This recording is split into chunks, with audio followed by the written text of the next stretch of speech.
Hello students, welcome in your physics class. Today's topic is surface tension and surface energy. दोस्तों अभी आप screen पर देख रहे हैं फ्री सरफेस ऑफ लिक्विड.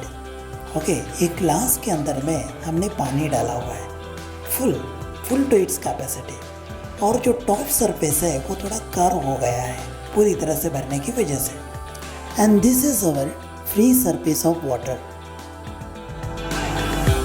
चलिए अब थोड़ा सा मैं आपको फ्लैशबैक में लेके जाता हूं. स्क्रीन पर आप देख रहे हैं मॉलिक्यूल्स की लेयर एट फ्री सरफेस. ये मॉलिक्यूल नीचे खींचे जा रहे हैं बिकॉज ऑफ कोहेसिव फोर्स, और ये मॉलिक्यूल नीचे खींचे जाने की वजह से डिस्टेंस बिटवीन मॉलिक्यूल बढ़ता है, और जिस वजह से उनके बीच में एक अट्रैक्शन क्रिएट होता, एक स्ट्रेचिंग फोर्स क्रिएट होता, और यही है सरफेस टेंशन की वजह. आज हम सीखने वाले हैं कि सरफेस टेंशन को क्वांटिटेटिवली मेजर कैसे किया जाता है. चलिए अब आपको रिकॉल हो गया होगा कि फ्री सरफेस पे मॉलिक्यूल्स किस तरह से स्ट्रेच्ड रहते हैं.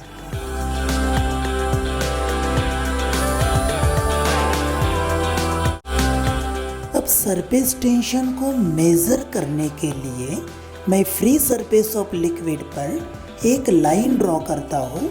ये इमेजिनरी लाइन है PQ. होता क्या है, सरफेस पे ढेर सारे मॉलिक्यूल्स हैं, मैं सबको एट ए टाइम कंसिडर नहीं कर सकता ना, इसीलिए मैं एक PQ लाइन निकाल रहा हूँ, और PQ के लाइन के ऊपर मौजूद प्रत्येक पार्टिकल को मैं कंसिडर करने वाला हूँ. फ्लैशबैक में आपने जैसे देखा कि मॉलिक्यूल्स एक दूसरे को खींच रहे स्ट्रेचिंग फोर्स की वजह से. ये स्ट्रेचिंग फोर्स अब मैं डायग्राम पे निकालने जा रहा हूँ. ये सिर्फ उन्हीं मॉलिक्यूल्स के ऊपर निकालना है जो लाइन PQ के ऊपर मौजूद है. अब मान लीजिए एक पार्टिकल के ऊपर स्मॉल f इतना फोर्स एक्ट हो रहा है, पर लाइन PQ के ऊपर इनफाइनाइट मॉलिक्यूल्स है. सभी के ऊपर में एक्ट होने वाले फोर्सेस का यदि मैं सम कर दूं तो ये बनेगा capital F. So I write summation F equal to capital F. Okay, और लेंथ हमने लिया है PQ का L. जैसे जैसे आप लेंथ बढ़ाओगे stretching force acting on molecule बढ़ते जाएगा. That means they are directly proportional to each other. तो उनका जो रेशो है वही हमारा सरफेस टेंशन होना चाहिए. सो T equals F upon L. तो इस इक्वेशन के द्वारा हम सरफेस टेंशन को कुछ इस तरह से डिफाइन कर सकते हैं. It is defined as the tangential force acting per unit length on both sides of an imaginary line drawn on free surface of liquid.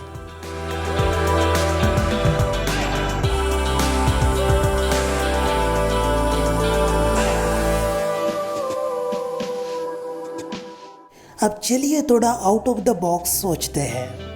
अब हम क्या करेंगे, जो फ्री सरफेस आपको दिखाई दे रहा है ये सर्कुलर है.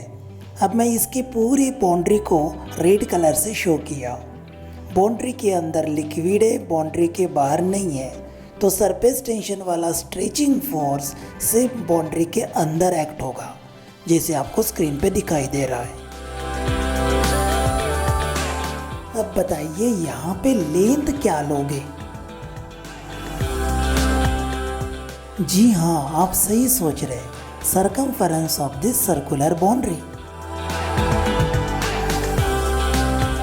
तो हमारा सरफेस टेंशन यहाँ बनेगा T equals F upon 2πr.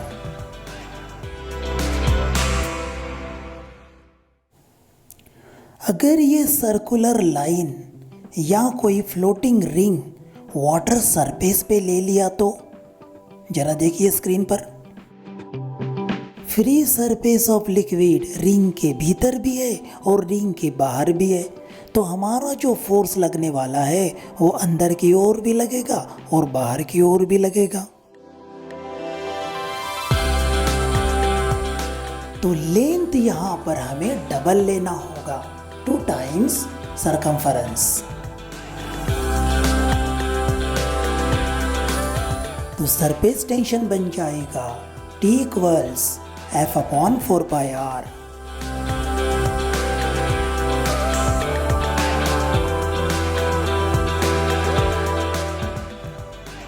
चलिए अब ढूंढते हैं इसके यूनिट क्या होनी चाहिए। फार्मूला है T equal to F/L, F का न्यूटन और L का मीटर। तो इस हिसाब से ऐसा यूनिट बनना चाहिए न्यूटन पर मीटर, और सिंबल है न्यूटन पर मीटर। और CGS यूनिट होना चाहिए डाइन पर सेंटीमीटर। चलिए अब बात करते हैं डायमेंशंस की। अब डायमेंशंस कैसे फाइंड करना, इसके लिए हम सरफेस टेंशन का फॉर्मूला लेंगे T इक्वल्स F/L। अब फोर्स का मतलब होता है मास इंटू एक्सेलरेशन, तो उसका डायमेंशन बनता है m1 L1 T-2 और लेंथ का डायमेंशन बनेगा L1। तो हमारा टोटल डायमेंशन कुछ इस तरह से बना। अब देखिए ऊपर भी L1 है, नीचे भी L1 है, तो L1 से L1 कैंसिल होके क्या बचेगा L0, मतलब L0। ठीक है, तो हम लिखते हैं m1 L0 T-2।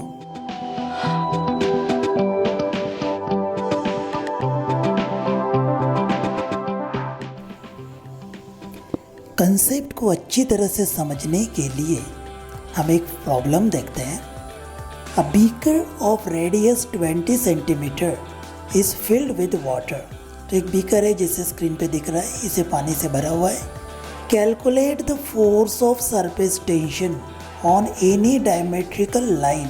आप देख रहे हैं डायमेट्रिकल लाइन में ड्रॉ किया ऑन द सरफेस।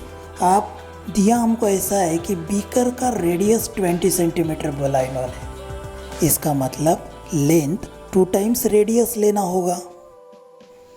तो L equals 2 × 20 that is 40 centimetre, मतलब ही 0.4 मीटर। सेंटीमीटर का मीटर करने के लिए 100 से डिवाइड करना होगा। अब surface tension of water given है 0.075 न्यूटन पर मीटर।